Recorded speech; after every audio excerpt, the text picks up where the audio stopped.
Okay, we're going to be hot in 15 seconds, people. Stand by. Queue open. Talent, check your spot. Audio up. Clear the set, everybody. Stand by camera 3.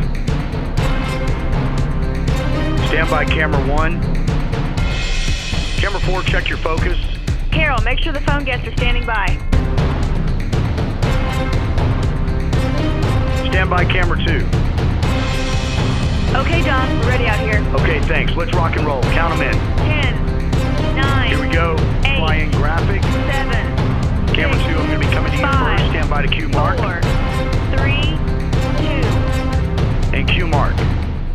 Hello, I'm Mark Crutcher, President of Life Dynamics, and I want to welcome you to Life Talk for February 2015. Alan's got a ton of news for you this month, and we're going to get right to it. Alan? All right, thank you, Mark. A new survey by Operation Rescue shows that abortion clinic closures continued strongly in 2014, with 73 shutting down for all or part of the year. The group says that 551 surgical abortion facilities and 188 medication-only facilities remain open nationwide. The greatest number of closings took place in Texas as a result of new pro-life legislation. That trend continued into 2015 when the North Park Medical Group in Dallas halted abortions after the hospital that granted privileges to its 2 abortionists closed. Also in January, Planned Parenthood announced the closing of its Battle Creek, Michigan clinic, citing increasing competition and declining patient demand. Pennsylvania pro-life activist Nathaniel Kubik filed a federal lawsuit against the Hanover Township and the Colonial Regional Police Department, alleging that the city and law enforcement officials had violated the First Amendment rights of pro-life protesters by requiring them to get permits before they could assemble outside the Allentown Women's Center abortion clinic. The suit was recently settled in favor of the pro-lifers when the city agreed that such public demonstrations or protests are lawful as long as they do not interfere with pedestrian or vehicular traffic.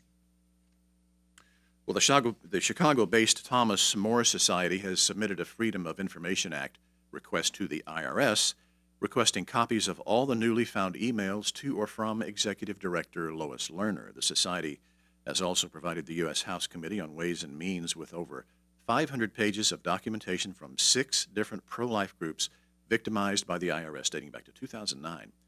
The evidence shows that these groups were repeatedly harassed by IRS agents with questions about time spent in prayer and the content of prayers at abortion facilities. Some were also told that they must educate and advocate on abortion from both sides of the issue. One group's directors were ordered to swear that they would never picket or protest at a Planned Parenthood facility. In 1997, a study in Finland documented that women who have abortions are 3 times as likely to commit suicide within the next year than the general population, and 6 times as likely as women who give birth. In response, Finland launched a nationwide mental health campaign designed to reduce the suicide rate for post-aborted women. Finnish officials are now saying that the effort has had little or no effect and that the prevalence of suicide among women who have abortions is not significantly lower than it was in 1997.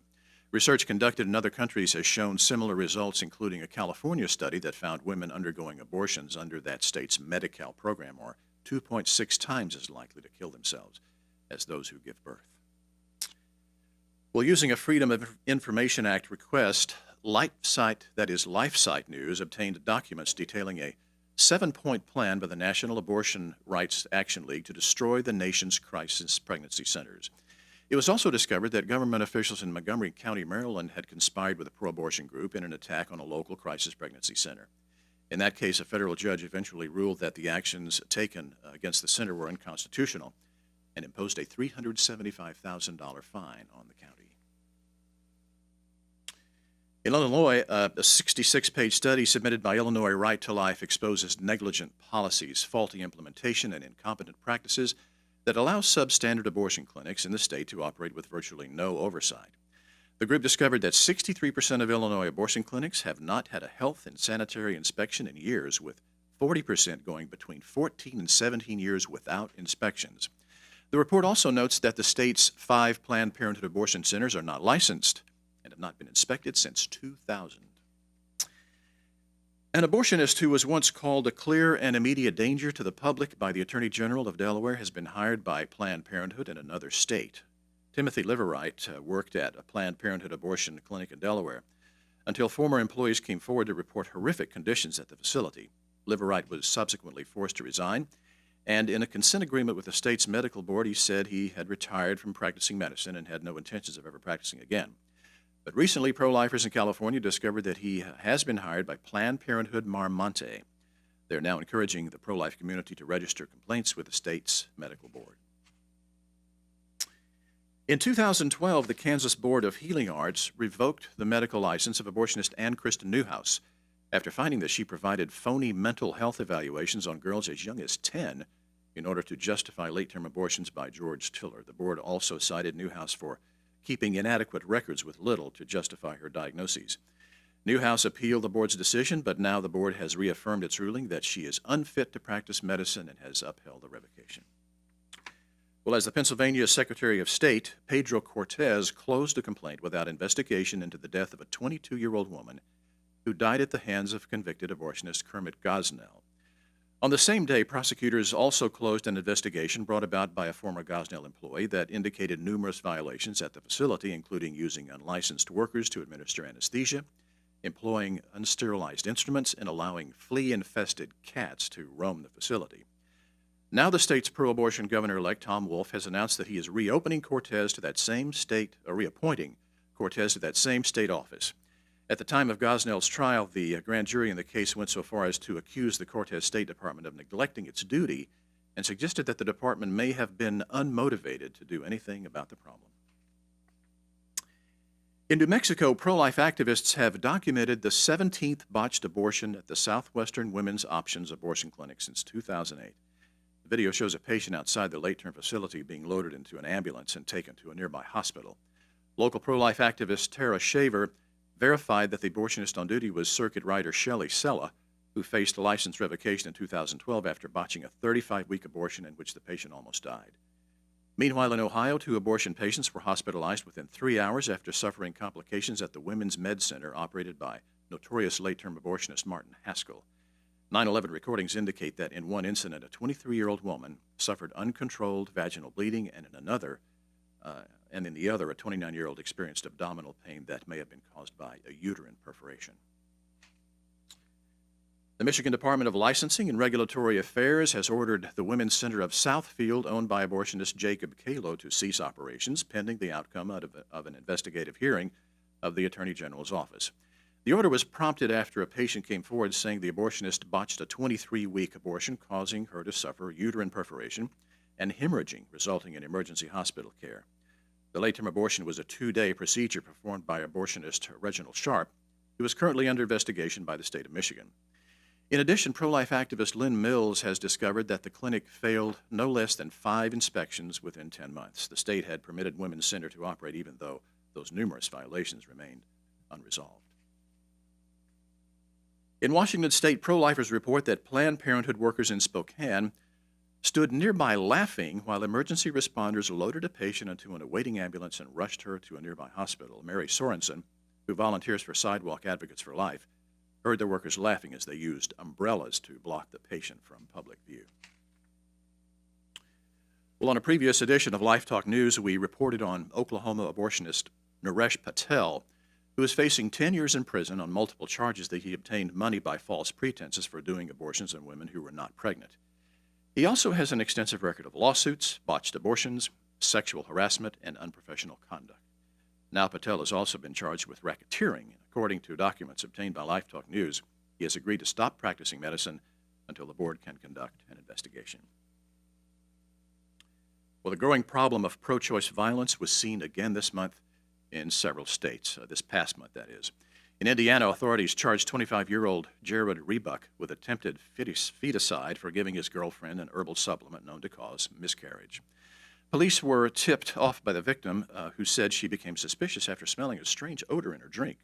She also found Google searches on Rebuck's cell phone for, quote, ways to cause a miscarriage, unquote. Rebuck admitted to purchasing the drug, telling investigators he was not financially or mentally ready to have children. If convicted, he faces 3 to 20 years in prison.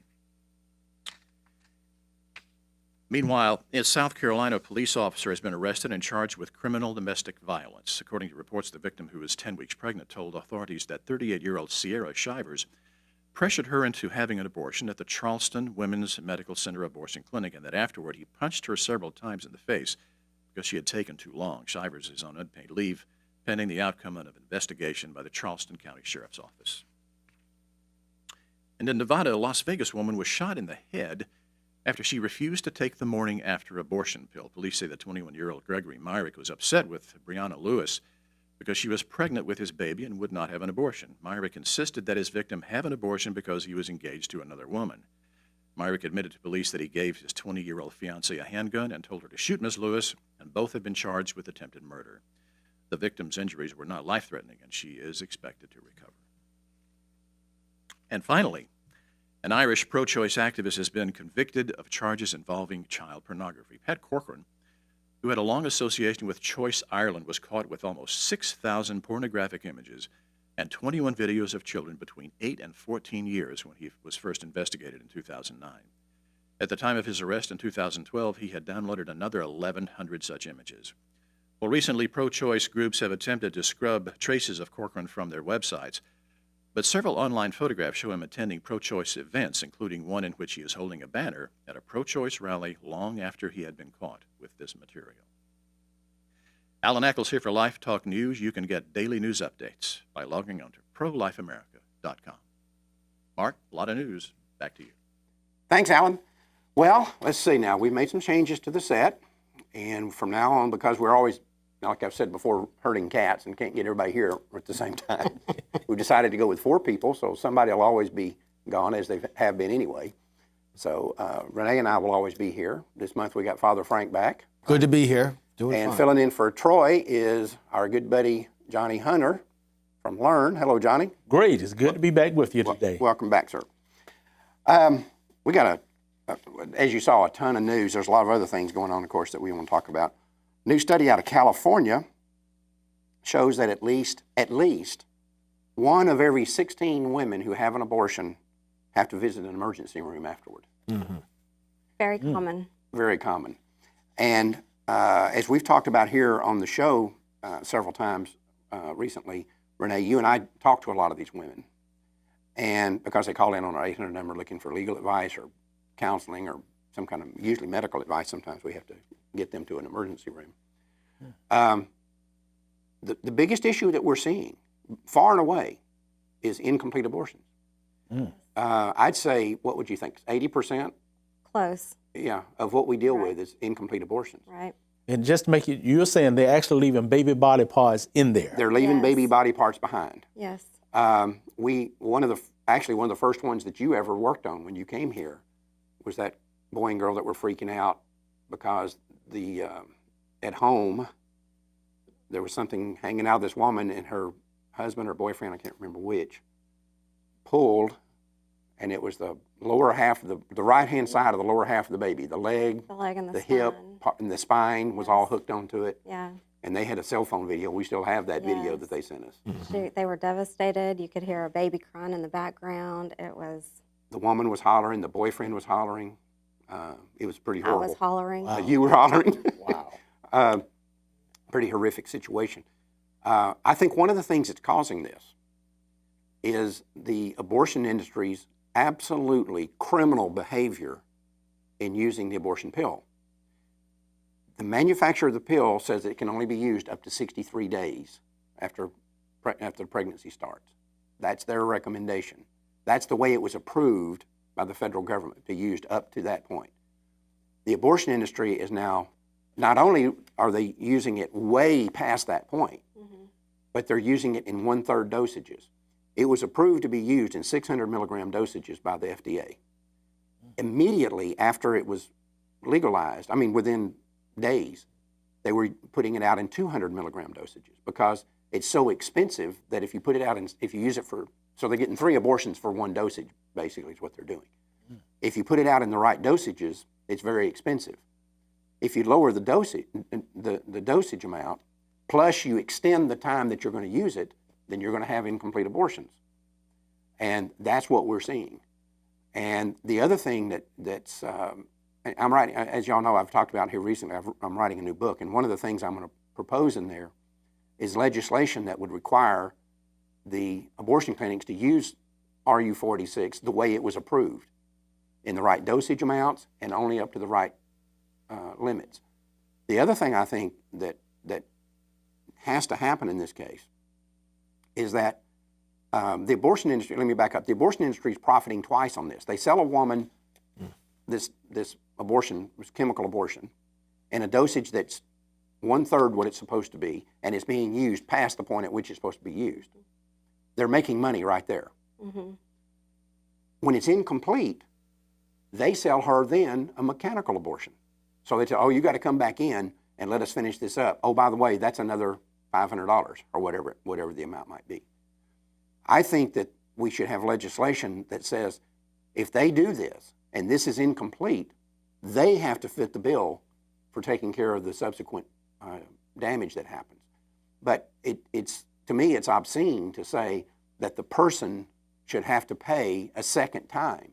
And so the abortion industry's actually got an incentive for these things to be incomplete. Right. And we're seeing 80%, or I think it's more than 80%, but we're seeing, think how rarely we get a call from something that's not incomplete. I mean, It's very rare. it's very rare. Right. And you know, go ahead. the lack of respect that the abortion industry has for norms of the FDA and any other kind of norms for that matter really contradicts the argument they themselves use about legalizing abortion in the first place. Don't we hear them say, oh, well, you know, the abortions are going to happen anyway. So we got to keep it legal so that they can be what? So that they can be regulated, so that they can be done under the auspices of proper medical care. So they get it legalized and they throw the regulations and the proper medical care out the window. And now one of their big thrusts nationwide, as you know, Father Frank, is to push for non-doctors to be able to do abortions.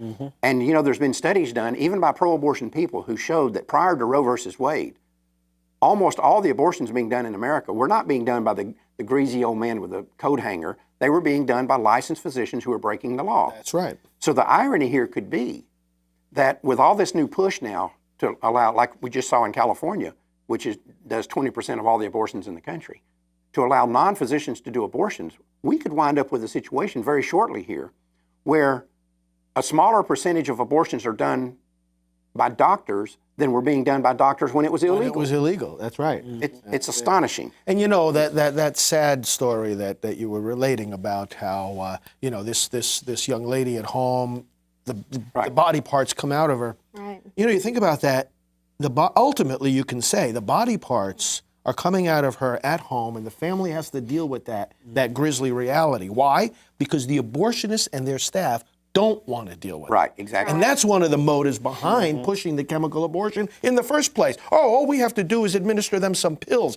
They can deal with the blood and the guts and the arms and the legs. Right, and they feel like it's safer for, instead of going up into the woman with a suction, to have the chemical abortion so the baby is Right. But the RU-486 is so bad, I'm surprised it's not banned altogether. You know, it's a total misuse of medicine, especially the pills and the medicine. And the combination they're using wasn't even designed to do that, where they're putting things together. I am shocked that it's still even allowed. Well, but abortion itself is a bastardization of medicine.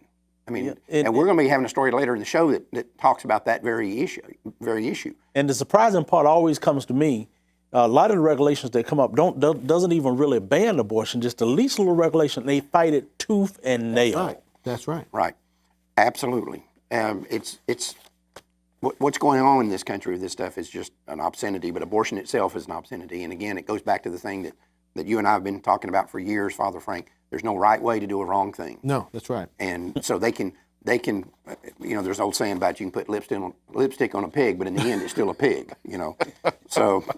Well, you know, and we remind people all the time, and it's a great talking point, abortion is not medicine. Why? Well, what disease does it cure?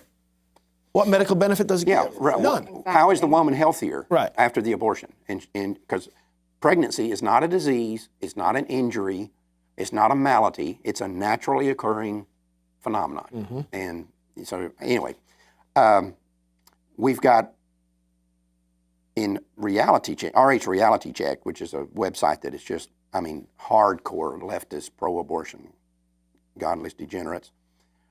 A woman named Robin Marty wrote an article in which she basically defended men who force women to have abortions.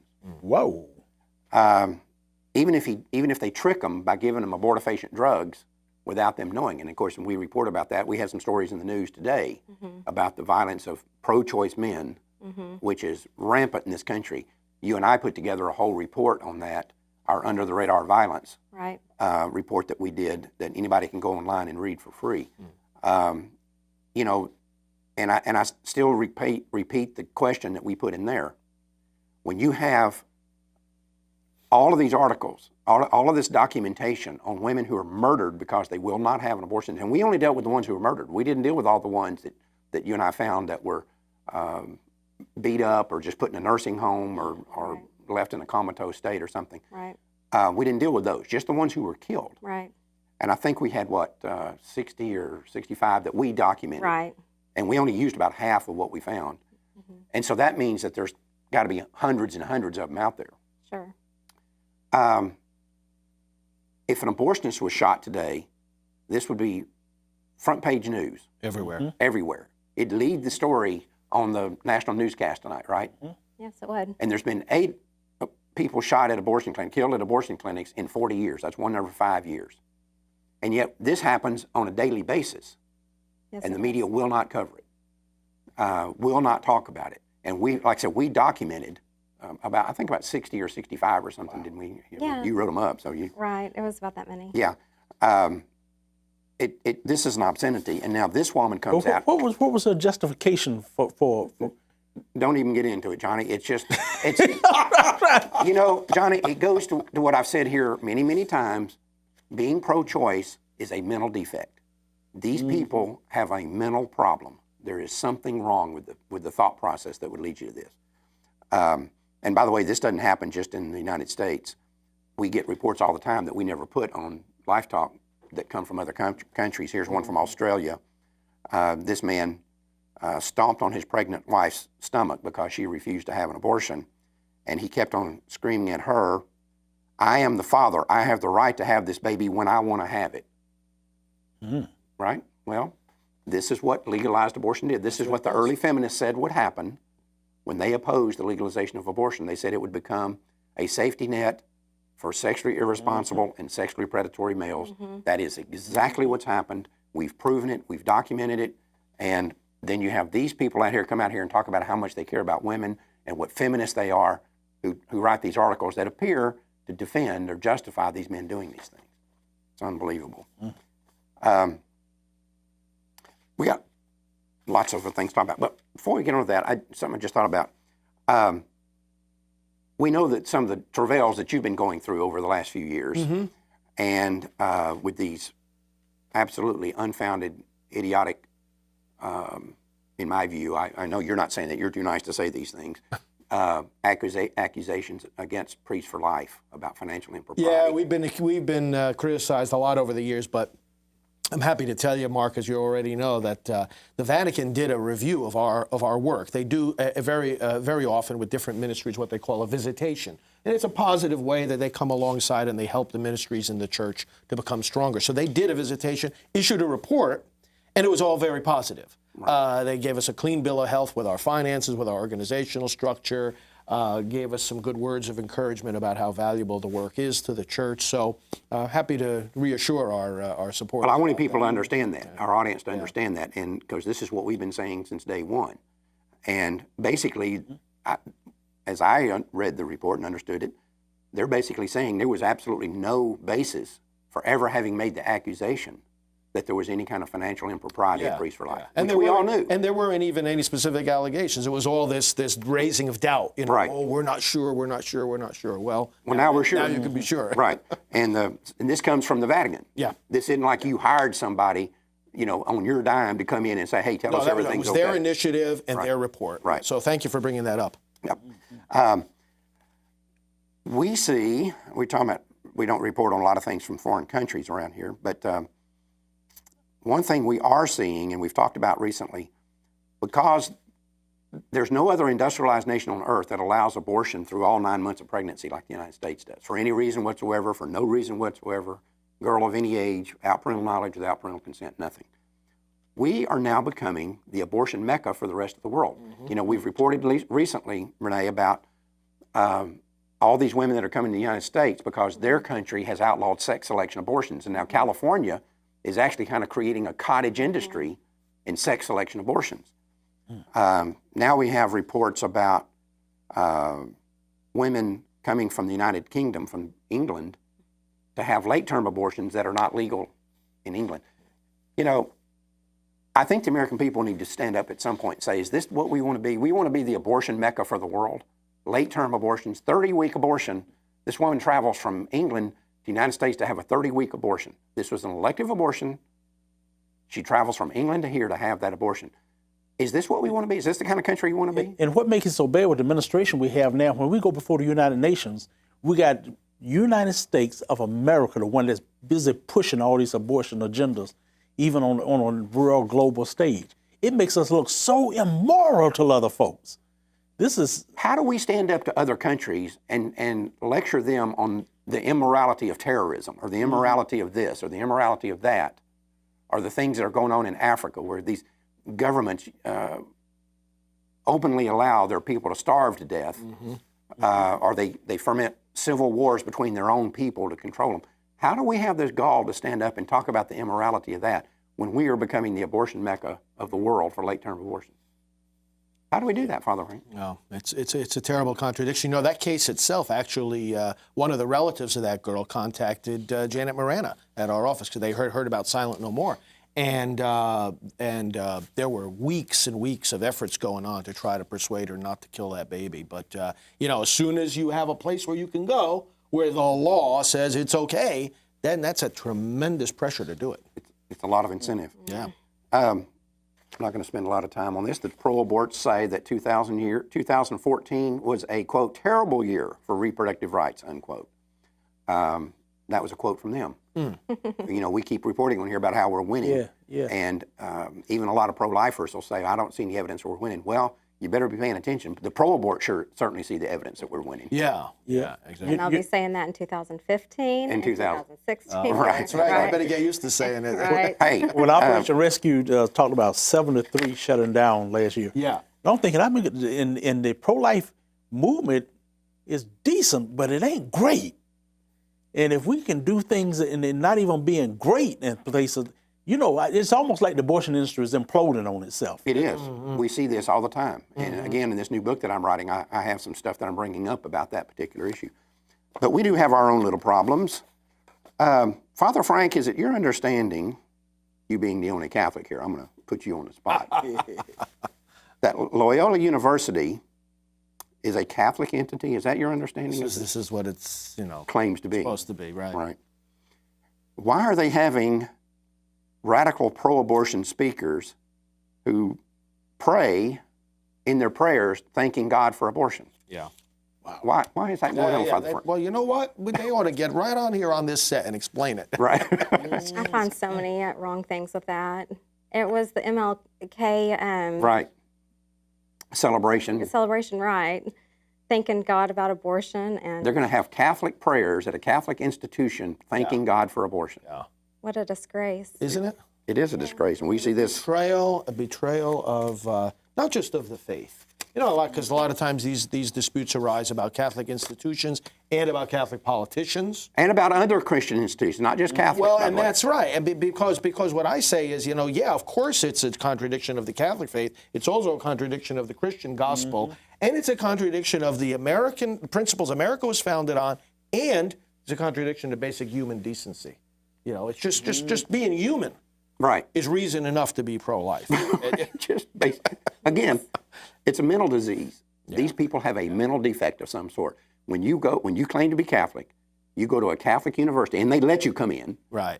and then you recite a prayer thanking God for abortion. You have a mental disease. There's something wrong with you. Well, you know, to balance that out, of course, thank God, you know, we got a lot of Catholic institutions fighting against the abortion industry. Right. And the Obama administration's efforts to expand it, you know, and they have this mandate through the HHS to require institutions, not only Catholic ones, but to require almost every employer in America to cover abortion in their health insurance, abortion-inducing drugs. So there was another victory on that front, too. Here up in Michigan, the Thomas More Society defended a group that makes medical devices called AutoCam, and they won in the district court level based on the Hobby Lobby decision at the Supreme Court. Right. It said that businesses do not have to abide by this mandate if they have moral objections. And so now we're starting to see some trickle-down victories here in the lower courts. But the battle still rages everywhere, including with our case against the same HHS mandate through Priests for Life. The judges ruled against us in the D.C. Court of Appeals, but we're appealing it to the full panel of judges now. And we'll go all the way to the Supreme Court if we have to. And you may. We may. You may have to. To me, that was just so, I couldn't wrap my hands around it. Hobby Lobby is actually said, you do not have to violate your conscience. Yeah. And you got Priests for Life, and they're saying, well, In your Hobby case- Lobby case doesn't apply to you. I'm going like, wow. Now, we understand the distinction, the legal distinctions between the for-profit businesses and the nonprofit, and they have this accommodation that they say they're giving us. But we're the believers, and we say even the accommodation is still violating our faith. So the government can't be in the business of starting to parse out and judge which religious beliefs are valid and which ones aren't. And then that's what we're dealing with here. Wow. The whole thing is, I'm not a final days prophecy or anything like that. Right. But one of the signs is that when right is wrong and up is down and left is right and good is bad and white is black, we're living in those times. Absolutely. You've got situations here where here's a moral thing, and if you come across as on the positive side of it, you're the negative person. And things like this. I think this illustrate that. This is one of the values of Life Talk. Actually, I think the pro-life activists that watch this show can agree that part of the benefit of watching this every month is you come across realizing, hey, you know what? I'm not crazy. They are. Right. And they are. That is true. They are crazy. I want to bring up something here we stumble across occasionally when we talk to these post-aborted women. And really when we talk to the abortion clinic workers. Yeah. This came up when we went down to Houston and interviewed those three that we put that video on. Why are twins such a problem? And you can read some of the materials or you can listen to the National Abortion Federation tapes, and they will even talk about on there. If you're doing an abortion on a woman and she has twins, don't let her know that. It freaks out a lot of people. Don't let the other employees know it. Right. And we came across that with those three down in Houston with that interview that you and I did with those three. And they talked about how twins are a real problem. And my question is why? Why would twins, let's say you're going to go to work in an abortion clinic, and let's say you're going to kill 30 babies today, but you only have 29 clients. So one of them's carrying twins, which means that'll be the 30. What difference would it make if you kill 30 babies from 30 women or 30 babies from 29 women? What's the distinction there? Yeah, right. I don't understand that. Can anybody explain that? No, I do know evil has its own little code of ethics, and it's a strange code of ethics. Right. And it doesn't even make sense. It's just totally illogical. Twins are so cute. Twins are so nice. Twins are so, who would ever dare kill twins? Yeah. It just doesn't clash. This ties in, Mark, with something that we were talking about before, a new initiative that we have going. I think part of what's going on here is that then they realize that what they're doing, which deep down they know is wrong, is actually doing more damage than they thought. Right. In other words, they kind of make peace with themselves in their mind. Okay, I'm about to kill my baby, singular. And they say, don't tell them it's twins. Now it's, they didn't bargain on killing two lives. Right. And so it's that compounding of a guilt that they already have. And of course, you mentioned the impact this has on the clinic staff and so forth, which we know very well. Priests for Life is introducing in 2015, we have introduced a project called Shockwaves, healing the shockwaves of abortion. And the basic tenet of it is very simple. Abortion hurts everybody. We know it kills the baby. We know it hurts the mother. There's been increasing awareness that it hurts the dad as well. We know it hurts the abortion clinic workers themselves and the pain and the devastation, the conflict it gives to them. But how about siblings? How about aunts and uncles? How about the parents of the person who gets the abortion? How about the friends that drove them there? Everybody's impacted, and the pro-life activists who tried to save those lives but failed. Now, we face that every day. We're trying to save all these lives. Much of the time we don't save them. And how does that impact us? Well, it impacts us very deeply, and we've got to be able to admit that and to grieve that properly, lest it turns into bitterness or discouragement. So this project we had great success last year with our Healing the Fathers theme that we used in the month of June because it was Father's Day. So now we've decided each month would have a theme, and throughout the year we're going to educate people on the harm abortion does to the wider family and to the wider society. Because just like when an individual goes through healing after abortion, she realizes, hey, a lot of the problems I have, they were either caused by or made worse by the abortion. If our whole society can begin to realize that, maybe we can get a handle on some of these other societal problems by recognizing that abortion is one of the causes. Well, that's a neat program that you guys have started there. What was the name? It's called Healing the Shockwaves of Abortion, Right. and people can find out about it at abortionshockwaves.com. Great. And don't downplay the impact that it's had on our whole culture, because it has changed the way we look at everything. I mean, every issue in America. You know, when you first came to work here 4 years ago, I talked to you about that, about how you're going to come to see, because when you work in this every day, your perspective changes. Whatever you think about the pro-life movement, the day you come to work for Life Dynamics will be totally different. Is that not what happened? That is exactly what happened. And one of the things that I told you was that you'll see how it affects everything. Right. And it touches everything. It does. And now you see that. And you had this discussion even with your son not too long ago, or one of your children, who said, Mom, abortion, everything's not impacted by abortion. And you... I had to explain. Right, Yeah. right. He still may not see it, but he will. Yeah, but he doesn't work here every day. Right. You have a perspective that he doesn't have. Right. But it does. It touches everything. Everything. And it destroys everything it touches. Right. It destroys everything that it touches.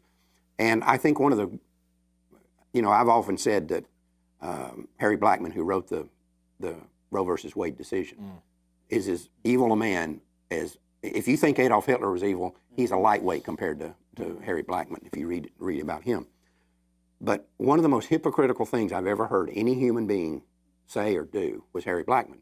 I know what you're going to say. A year before he wrote Roe versus Wade, he opposed a death penalty. Now, let me state so people understand, I'm not trying to defend the death penalty. You've heard me say it many times here, I'm a vehement opponent of the death penalty. But he wrote an opinion in a death penalty case opposing the death penalty. He said, because it can do nothing other than devalue our respect for human life. Even if we take the lives of convicted criminals, it devalues our respect for human life. Less than a year after he wrote that, he wrote the Roe versus Wade decision, which has now cost 56 million babies their lives. The hypocrisy of that is huge. Is mind-numbing. You can't even put a thought to that. You're talking about not being able to wrap your mind around a concept. Yeah. How this man could do this. And how come he couldn't even see it? Why couldn't he see it? He could see it, Johnny. That's the thing. If you study this man and you read about what his thought process was in writing Roe versus Wade, what you see is he knew all this stuff. He was not deceived. He was evil. This man was thoroughly evil to his core. See, on a lighter frame, you had John Lewis up there, Congress, black fellow. Right. Well, during the civil rights movement. And they were saying, we do this not for ourselves, but for our children who are yet to be born, for our fellow brothers and sisters yet to be born. That's what the whole civil rights movement about, for our brothers and sisters yet to be born. And when I was having a meeting with them, and some of us was helping support that slave museum that they wanted to get, and the reason he kept saying, well, we want to do it for those who are yet to be born. And at the same time, this fellow turns around and supports abortion. Right. Yeah. You know, and to me, I still could not see why he couldn't see the hypocrisy. But Johnny, it's a mental disease. These people are mentally unhinged. Well, I agree with you. It's almost like a person that's anorexic, weighing 90 pounds and think they weigh 300 or something. It's exactly what it's like. You know, exactly what they see in the mirror is not computing. Right. Well, it goes back to again, something we've talked about here before. The human brain is the only organism in nature that has the capacity to trick itself. Wow. No other organism in nature has that capacity except for the human brain, and that's a good example of it. And the anorexia thing is a good example of it too. You see a girl that's starving herself to death, and she's 5'6" and 85 pounds, but she looks in the mirror and sees herself as fat. Well, it's like Obama at the National Prayer Breakfast, whether it was last year or the year before, getting up there and saying, it's never God's will to kill the innocent. Yeah. Oh. I mean, it's never God's will to kill the innocent. You have to be mentally unhinged not to be able to see the hypocrisy in that. But anyway, we had an interesting thing here a couple of days ago, which was our March for Life in Dallas with the bikers. And you remember that at last year's North Texas March for Life, which was the initial event for our Bikers for Life project, the bishop of the Dallas Diocese got caught up in the excitement and told the crowd that next time he was coming on a bike. Well, Bishop Farrell is a man of his word, and we held his feet to the fire. And we've got some video from this year's march to prove it. After you check it out, we'll be back with some very special guests.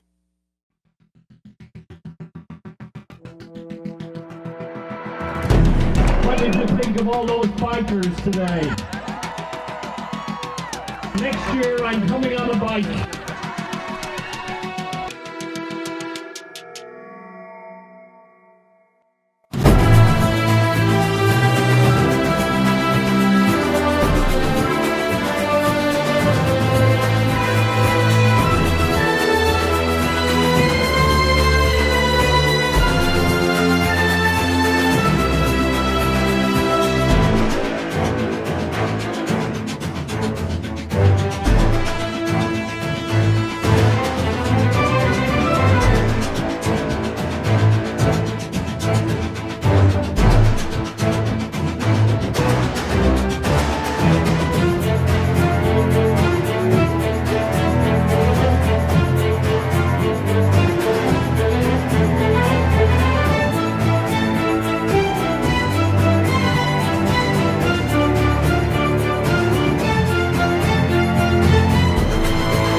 What about that? It's great. The bishop looks pretty menacing there on the motorcycle, doesn't he? Maybe someday the Pope, too. Yeah, maybe someday. Maybe. Right. But that's the Bikers for Life is it's just a great visual. Besides all the other good impacts it has on the movement. I can tell you when you're at these rallies, Carol went this time for the first time. She didn't go last year. Mm-hmm. And even she admitted, she said, when the bikers show up, man, the energy level just goes through the roof. Mm-hmm. And you see it when you were there, so you see it when you're there. These marches that we've had all these years kind of take on a kind of a flavor that's the same thing year in and year out, and it's the same people and the same signs and all that. But when the bikers show up, man, everything changes. The noise and the excitement of it. And the bishop got caught up in it last year, which is when he said, next year I'm coming on a bike. So like I said, we held his feet to the fire. And He did it. And he did, and he came on a bike. So who knows what he's liable to do next year? We'll see. Who knows? Yeah. But anyway, we're also seeing a lot of continued success with our MAFA 21 project. Mm-hmm. And just to let y'all know, we've put out close to 175,000 MAFA 21 DVDs from here. That doesn't count all the ones that have been bootlegged and copied and so forth, plus all the public showings that we've had. Mm-hmm. And the project just continues to show enormous results. We're seeing Black people coming into the pro-life movement in numbers that we have never seen in the past. I mean, and Mark, is always so easy to tell when somebody watches it. There's nothing. My address is not given nowhere on the movie or anything. Right. And yet people will call me at home, and you get calls from pastors. And I tell you, one of the greatest things I heard from one pastor is when he said, the one thing you did for us, you took away the we do not know. Right. He says, now we know. You go about your daily routine and you don't even care about the children dying and babies dying and people being aborted and the genocide. But after seeing that, it's a wake-up call. Right. Yeah. Well, now they know what the real motivation was. Yes. It had nothing to do with women's rights. It had nothing to do with reproductive freedom or choice or any of these other marketing pitches that we hear from these people. Abortion was legalized as an instrument of black genocide. And after people see it, the facts are so, I mean, they're fired up. Right. They're wired up and ready to go after watching my album. Right. Yeah. Yeah. And we're going to continue seeing It has helped our African American outreach too under Alveda King. It's a great tool that she uses, you know, and not only for groups, but you know, that one-on-one connection where you can talk to somebody who's influential in the black community or a civil rights activist, and they see this and they said, the battle is on. The battle is on. Well, we're also getting into venues that we would have never gotten That's into right. in the past. I know your buddy Clenard up in New Jersey Yes. is we just sent him 200 more Ma'afas yesterday. And he's got a guy that's getting into a black trade unionist group. Wow. And he's already spreading. Now that's a group we would have never gotten into. And we've gotten into some Nation of Islam groups, and we've gotten into all kinds of places. And the Church of God in Christ, you got in touch with one of the top bishops now. Right. And now he's been promoted. He's not just a regular bishop in the church any longer. He's right up at the top echelon across the nation now. And he was so impressed with it, he showed it to the congregation. And I'm talking about a congregation pretty close to 4,000 or 5,000 members. Wow. Right. Yeah. You know, so and he started he brought me in to speak to his leadership. And he brought our Elaine Riddick in to speak. You know, so there's a lot undercurrent, I think. That's right.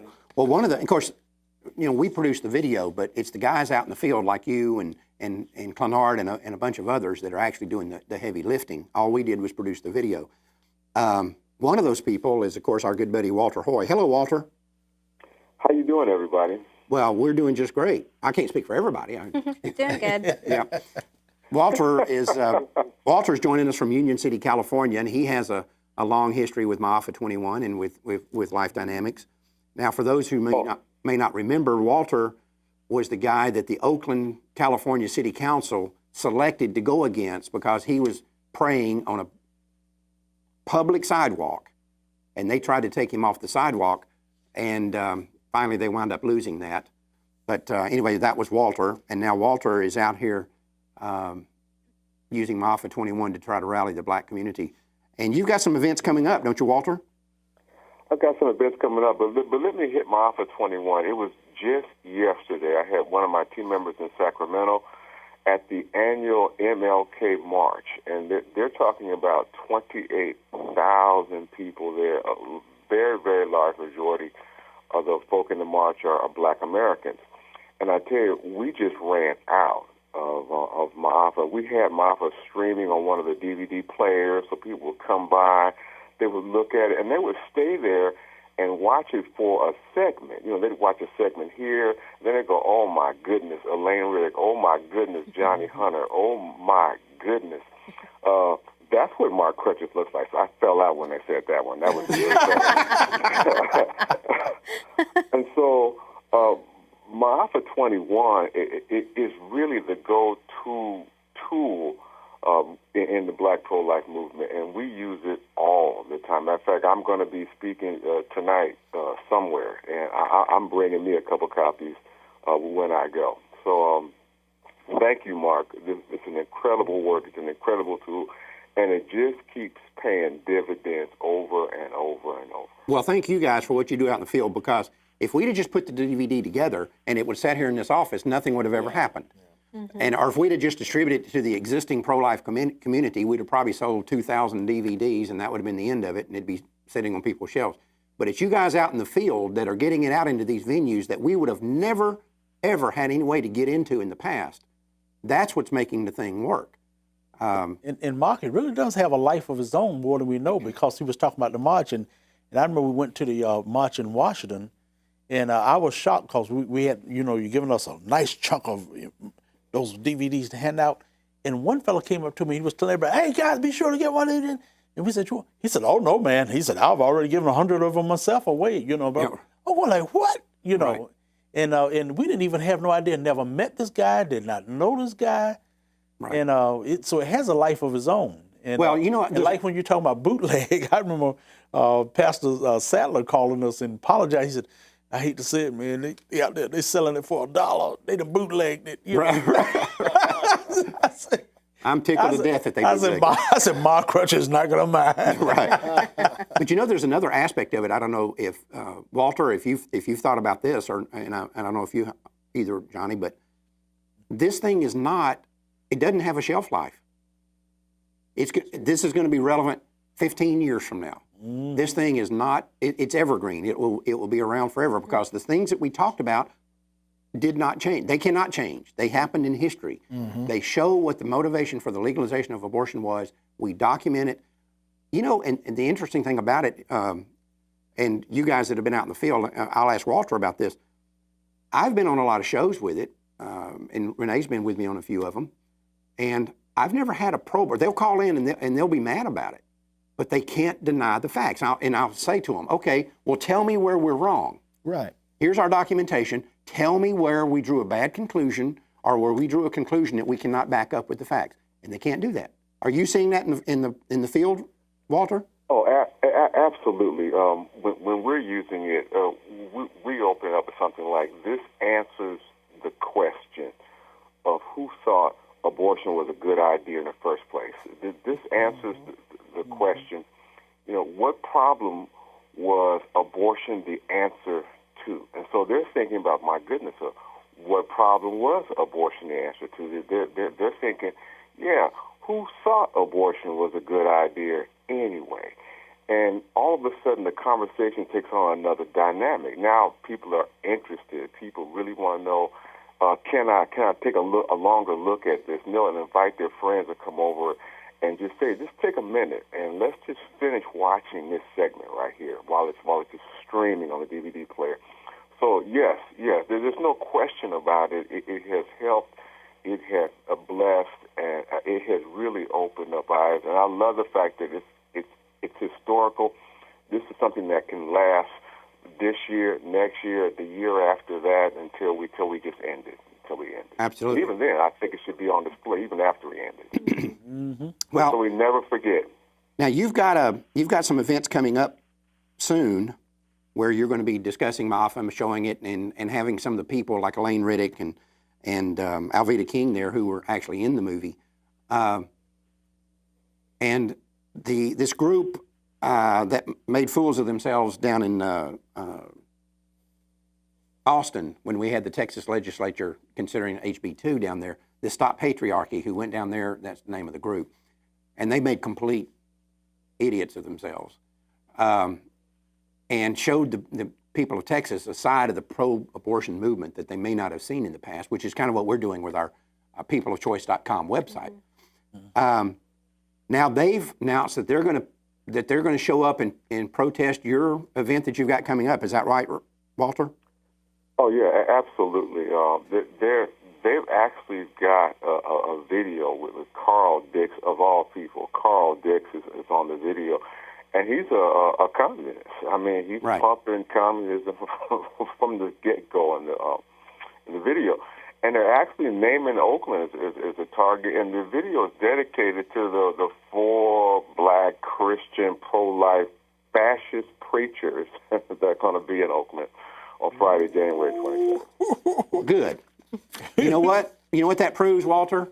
You're having an impact. Hey, If these godless, leftist, Marxist, pro-abortion groups didn't think you were having an impact, they wouldn't bother showing up. and Walter, who are those 4 fastest people they're talking about, preacher? I wonder who that might be. Well, yours truly is at the top of the list. But we've got, Dr. Childers coming. And, my goodness, what a heavy hitter. We've got Connie Eller is going to be there. We've got Pastor Bruce Rivers down at Los Banos. We've got Walter Moss coming all the way from Ohio. And we've got a special guest. His name is Richard Lane. He's the only full-time black Catholic lay evangelist in the country. And Richard is the son, Richard is the son of Dick Nitrain Lane. Oh, the really? NFL, all-pro NFL cornerback. And what's interesting, this is sort of a side story, but Dick's father and my father were friends, and now the Lord has brought Richard and I together in the pro-life movement. So I'm just excited to have Richard coming. And then Elaine Rick is going to join us. So I have no idea, how they can compete with this lineup. There's just no way they can. They can't. Well, I'm glad to hear that you're getting that kind of attention from these people, because it does show that you're having an impact, which we knew already. So that's not a surprise to us. Well, thanks for what you're doing, Walter, and thanks for joining us today. Love you guys. Have a great day. And we'll be back in touch. We want to make sure that you have enough in my office to go around when you're out there. So let's be in touch later on today. We will today. All right. Thank you, Walter. Bye-bye, everyone. Bye-bye. Bye. As I've said many, many times on the show, we cannot lose with people like that. That's right. How does anybody think we're going to lose? I'm telling you. You know, Mark, and you said he would get in trouble just for praying, but he would just get in trouble because he had that little cap on, And I got, we got the thing written down here. God loves you and your baby. Let us help you. Right. And then when you watch the video of the time they messed with, he was the one that was just as quiet and standing still. The mere fact he was there, the city had to pass an ordinance to him. And that brother spent time in jail over that. He ended up winning. Right. And but even while he was in jail, he did a wonderful job ministering while he was in the jail. Well, they offered him a deal, a plea bargain, to let him out if he would agree not to go on the sidewalk. And he said, well, just keep me in jail, because as soon as you let me out, I'm going back down there. And this is just like you were saying before about black is white, good is evil, Right. up is down, because, again, just to reemphasize what you just said, what the city was objecting to was this message: God loves you and your baby, let us help you. Right. How is that a threatening message? And they were saying he could not be on a public sidewalk with a T-shirt or a sign or a cap that had that message on it. Now, of course, they wound up losing, which was obvious to me that they were going to lose. Even a leftist, California court couldn't uphold that. But it's just amazing. But it shows how our enemies cannot stand any opposition. If you look at this and you say that message right there is a threat to us, then that means that they are very fragile. Yeah. And the thing I love about it is Walter Hoye stood, just like you said. And there was people that came and stood with him, the pastors that stood with him. But he was the true Martin Luther King of this generation. In other words, this guy was not willing to compromise, not willing to back down, willing to go to jail for what he really believed in. He found something he's willing to die for. Well, Mark, if we had more ministers out there like Walter Hoye, oh yeah, this thing would be over. Well, I think it was interesting. I don't know what the message was in this. It's kind of subtle, maybe, but maybe not so subtle. When the city council, Oakland City Council, was debating this ordinance to take Walter, and they basically targeted this one city ordinance at this one pastor who was standing out there, this Walter Hoye, with this horrible sign, telling, let us help you. The audience there was a ton of black folks that showed up, and they were getting angrier and angrier as this thing was going on, because it was obvious that this Oakland City Council was going to pass this ordinance to take Walter Hoye out. And Walter is, as you can see, and as you know, is a very mild, non-threatening, not soft, but he's not in your face kind of guy. And they were threatening to throw out some of these more raucous blacks that were in the audience. And one pastor was leaving, and he turned to the city council and he said, this man is Martin Luther King. You throw him off of that sidewalk, and you're going to have to deal with Malcolm X. Wow. And they threw him out, and he's gone. And that's what these people on the left do not understand. And they don't understand it, Mark. There really is another side of the black community that's out there, and it's popped up in other things, as you know, from all the news that's went on, from Ferguson and right on. There's that group that's out there. And I'm not sure it's going to be avoided. The enemy is so hateful over the peaceful messages that every now and then things does get a little worse just briefly. We talked earlier in the show about how abortion has distorted the whole country. I think no place has the distortion been more obvious than in the medical community, because they're the ones who carry out these killings. And we see all this. You see this medical research that comes along that deals with pregnancy, for example, and we've talked about this many, many times here.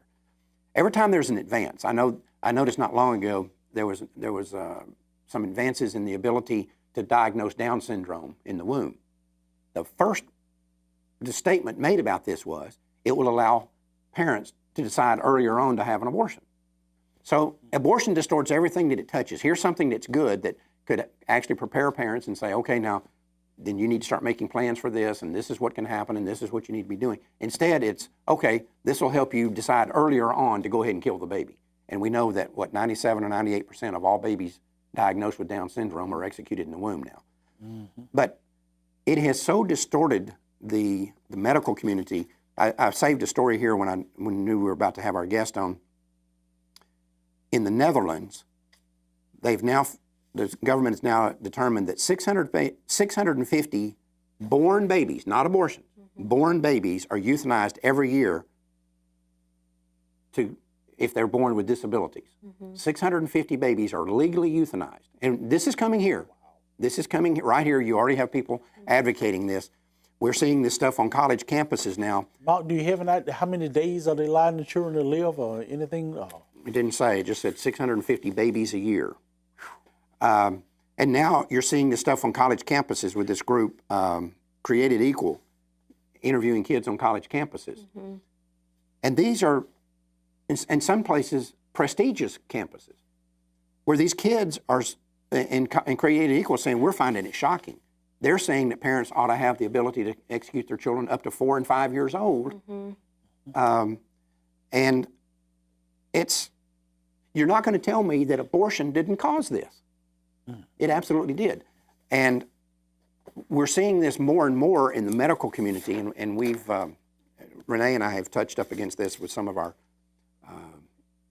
clients that call in that have had abortions, many of whom did not want to have the abortion, but were actually encouraged to do it by someone in the medical community, or even forced to it. And you know, we have the safeandlegal.com website with Deborah Cardamone, whose daughter died from her safe and legal abortion because a nurse told her that the baby was going to be deformed and was actually calling her at home at night, telling her she needed to have an abortion. Right. Marla did not want to have the abortion. She finally caved into the pressure this nurse was putting onto her. And not only did the abortionist kill the baby, he killed the mother. Right. He killed both of them. Not only that, but the autopsy showed that there was nothing wrong with the baby. That's right. But this is what happens when you screw up the medical community by. But really, if you think about it for a minute, what is an abortion? It's a contract killing. It's where someone takes a contract to kill someone else, right? That's what it is. And so when you turn medical community into contract killers, this is what you get.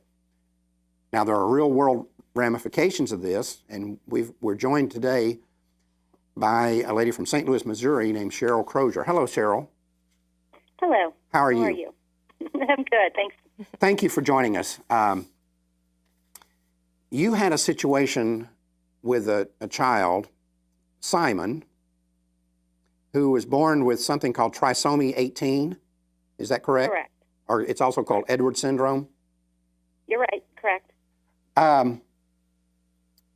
When your child was diagnosed with this in utero, I assume at some point, you're saying that the medical community's whole attitude about your pregnancy and about your unborn child totally changed. Totally changed. They were telling you that you should have they were encouraging you to have an abortion. Correct. And then this continued even after your child was born. Tell us about that. How did their treatment of your child differ from the treatment of, say, another child in that same hospital that may not have had this condition? Well, if we go back up to the pregnancy, it was just full of anxiety. Thank goodness for our faith, you know, that kept us strong and could kind of start reading into the seductive language that they used. But you could tell that he was being treated differently. Our Simon was being treated differently than another pregnancy. Just so you know, we did have 2 other children to live children that were born before Simon, and pregnancies were fine. So I knew what a typical pregnancy was. And then after them, after our sons Samuel and Sean, we had experienced 6 miscarriages. And so we were dealing with the pain and grief with that. So then after we lost our daughter, Faith, back in September of 2008, we just started ridding our home of most baby items. And then in 2010, we learned we were expecting. So my husband, Scott, and I, along with our sons, Samuel at the time, age 7, and Sean, age 5, obviously we were filled with joy, but we were yet terrified of the thought of losing another baby. So after losing the 6 children to miscarriage, we knew we were going to refuse any prenatal testing. We definitely weren't going to take a chance of an amniocentesis that could cause a miscarriage. However, there was no compassion on the medical side.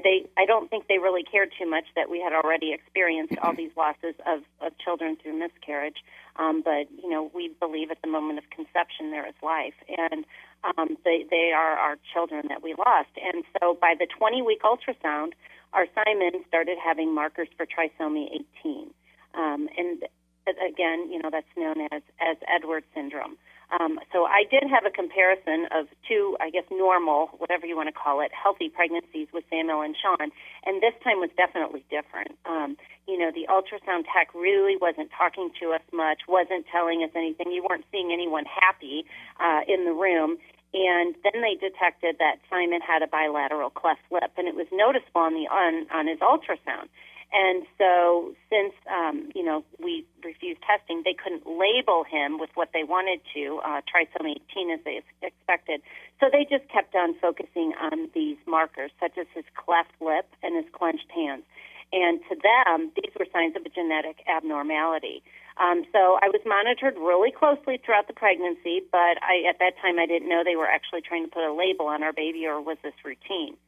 So it was after, they started noticing these so-called markers. And since we refused the testing, we will never forget, my husband and I, we were walking out of the ultrasound, the 2-hour ultrasound that basically nobody's talking to us, and they're just picking on our child, just looking at him and looking at him. It's moving the wand over my huge pregnant belly. And we were cornered in the doorway, and we were told that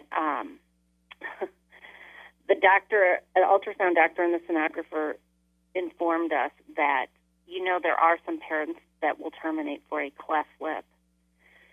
So even though we knew we weren't going to have, any further testing to find out if Simon did have a trisomy, because we knew we wouldn't terminate him, we'd love him, special needs and all. We were even told that people terminate for cleft lips. So there again, we were almost like as if our child doesn't have value, but we made it clear we're not going to terminate no matter what syndrome our son had. It was interesting, though, because after this pregnancy and after Simon, I later discovered that even though we stood firm and did not want to know, we weren't one of these people that had to plan, I guess, to find out if we're going to have a special needs child. We knew that God was going to grant us whatever child, and that would be our gift from Him above. But I later found out in my medical records that my OBGYN said the induction. For the reason for inducing me, it said induction for fetal anomalies. So what that means is that my doctor ended up inducing me because my Simon had anomalies. So even though we refused testing, he already had his mind made up. So we saw the value. He was anticipating that the induction would cause the death of the child.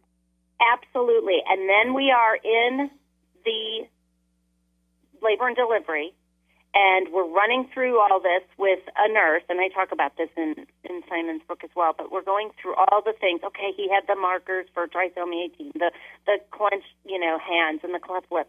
Of course, we were praying that our Simon was fine and didn't have trisomy 18. However, we were very clear that if he did, we want to give him an opportunity. And the nurse said, oh, don't worry, he doesn't have trisomy 18. If they knew he had trisomy 18 and he had that prenatal diagnosis, he wouldn't be on this heart monitor. So here I am being induced. Simon's on the heart monitor. So obviously then Simon started decelling, and we had to demand to have a C-section because we could tell our son was struggling. If he wasn't on that heart monitor, we wouldn't know. So again, another segregation, how they treat these children so differently than that normal baby. You know, everybody wants that Right. perfect baby. But here's the issue, though. This continued even after the baby was born. Those, You're saying they had a do not resuscitate order that you didn't approve, that you didn't sign? yes, I'll put this in a nutshell. So our beautiful Simon was born on September 7th, 2010 at exactly 5:40 p.m. And we heard his cry as he entered this world. And he was small. Yes, he had bilateral cleft lip, but to our family, he was perfect. It wasn't until Simon was 3 days old that he was officially diagnosed with that full trisomy 18 after they took his blood. And we'll never forget that doctor walking into Simon's room and saying, the results came in. Simon now has trisomy 18. She then looks at us, says, I'm sorry, the neonatologist says, and she walks out of the room. So that's when it all started, that he was officially labeled, which translated to them into medical terms as incompatible with life. So here's my son. He's made it through the whole the pregnancy, through the delivery process. He's now 3 days old, and they're looking at us saying, well, your son's incompatible with life. Well, to us, you know, I mean, that's dehumanizing enough to hear those words because it's very harsh to hear incompatible with life. That's just, they're saying not for your child. Right. So again, how they treated him differently. So his care and his treatment changed dramatically after his diagnosis. We were hearing that for Simon. We'd let them know. My husband would constantly say, we are not here to expedite his demise. I would say we want Simon's special needs and all. We were very clear. But it seemed like they were always planning for his death and not his life, and here he made it. So they were even asking us if we wanted to feed our son. Yeah, I remember you saying that they were suggesting to you that, or some nurse said, you know, some people don't feed their babies.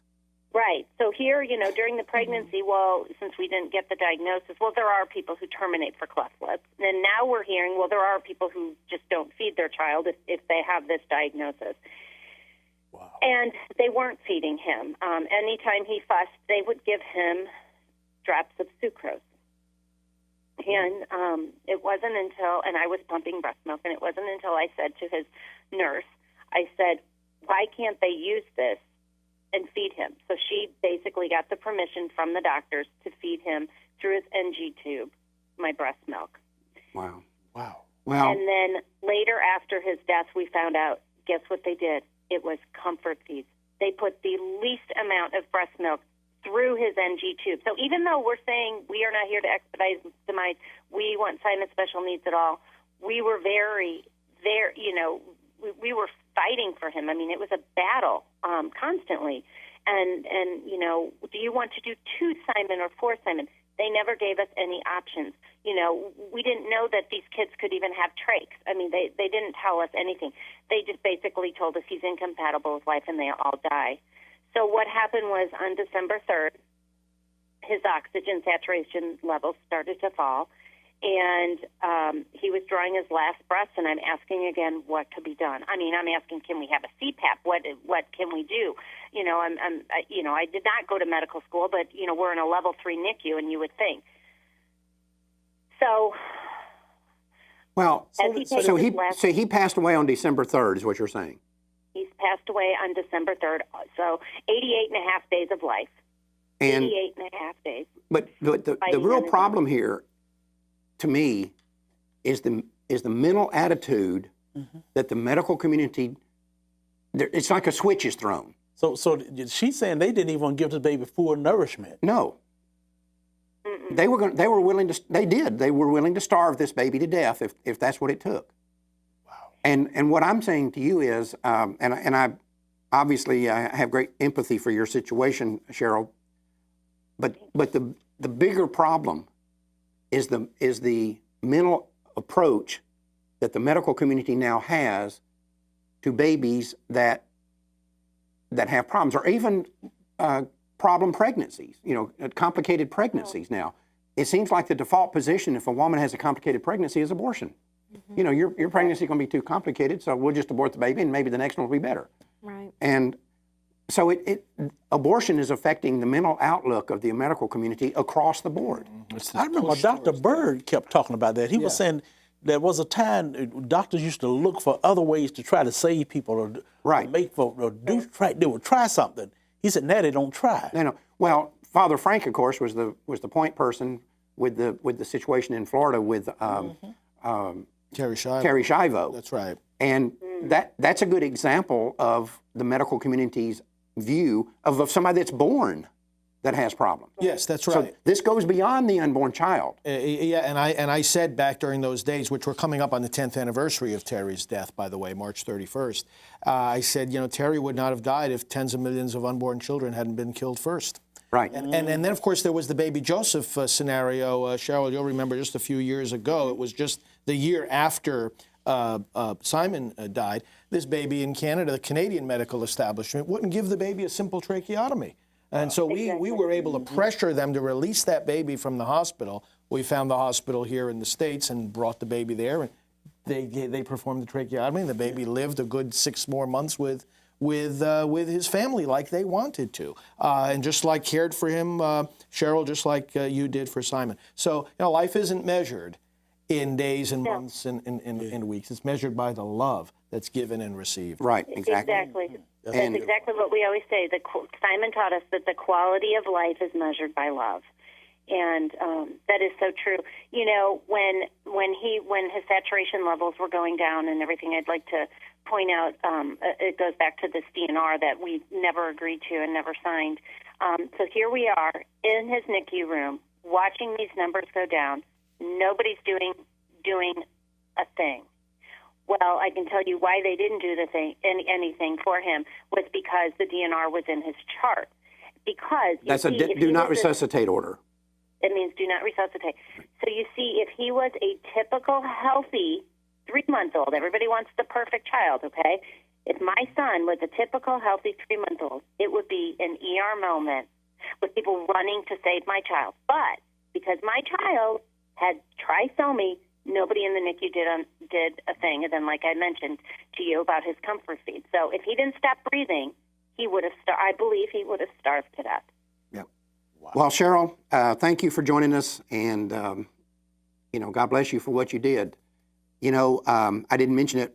I've talked about it before. My wife and I had a similar experience. We had a child who was born with a condition called Meckel-Gruber syndrome. And we were warned about this. They misdiagnosed it, told us it was a thing called Turner syndrome, which she didn't have. And she only lived 1 day. And, I'm sure there are a lot of people out there who say, well, your baby only lived 1 day. This baby from Canada only lived 6 months. Her baby only lived 88 days. What's the point, right? The point is, it's not our decision to make. That's right. How long they get to live. And, one of the things that you and your husband have going for you, Cheryl, is the same thing that my wife and I have going for us, is that, we could have had an abortion, or we could have let them kill our baby intentionally after the baby was born or whatever, and we'd have to live with that for the rest of our lives. As horrible as this situation was with our daughter Jackie and with your son, you and your husband and me and my wife do not have to live with the rest of our lives with the idea that we intentionally killed our own baby. Mm-hmm. We don't have to live with that. Amen. That is God's decision. That is not our decision. And you have that same comfort. And for these people that go out here and have abortions for cleft palate, and we have them we see them for a lot less quote unquote reason than that, or because they have a baby with these health defects. I don't care what they say, how comfortable they are with that, and somewhere in their mind, unless they are mentally defective, somewhere in their mind, they have to reconcile themselves with the fact that they intentionally killed their child and took from God the decision about how long that child gets to live. Exactly. Anyway. I have a friend of mine who always says, she always says, use your God-given talent as a physician and leave the rest in God's hands. Right, and, exactly. It just doesn't, I do want to mention, too, if anybody wants to learn more about Trisomy 18, Simon does have a website. So okay, what is that website? It's Simon is my name, so Simon is my name, okay. simonismyname.com. Okay, well, we'll put that up on the screen. And that would be great. I want to thank you for joining us. Thank you. There is a bill that was filed in his name too. So all Yes. that information's on his website if anyone wants to check it out. It has to do with parental decision making and futility policies in hospitals. So Well, thank you for doing that. And again, thanks for being with us today. oh, thank you so much for your time. Bye-bye. Thanks, Cheryl. Bye-bye. You know, again, it's the mental outlook. Mm-hmm. It's like there's a switch that's thrown in the medical community. The second that they see an imperfect baby, all the thought process changes. Every bit of it changes. And all the care changes. That's right. And, you know, it's a scary environment that we live in. And all these things that we see happening in other countries that we think are so outrageous, if we, related to abortion, like the thing in Canada or whatever, if we don't think that that's coming here, and if it's not already here, if we don't think that's coming here, we're nuts. We've lost our mind. Mm-hmm. We're as crazy as these pro-aborts are. And I tell you, Mark, Simon's mother, that was a real mother's love. But you could tell there was a lot of bravery behind it, too. Because Right. when somebody's pressured, that can be hard on them. Oh, yes, absolutely. Well, thanks for filling in, Johnny. You did a great job, as usual. Oh, I'm sure great. we'll have you I back. always enjoy being with you whenever I'm here. Now, are you going to be back next month? Yes. Okay, good. I didn't know what the schedule was, but you'll be back next month, and I think Troy's going to be back next month. Is he? Or I'm not I don't sure remember which who's. one it is. But anyway, we've got the schedule worked out for the whole year, and so we don't have to herd cats quite as much as we've had to in the past. Hopefully. But anyway, thanks. Great show, you guys. Well, unfortunately, that's all the time we have for this month. Thanks for being with us, and don't ever forget that Life Dynamics is not here to put up a good fight. We're here to win, because winning is how this killing is going to stop. We'll see you in March.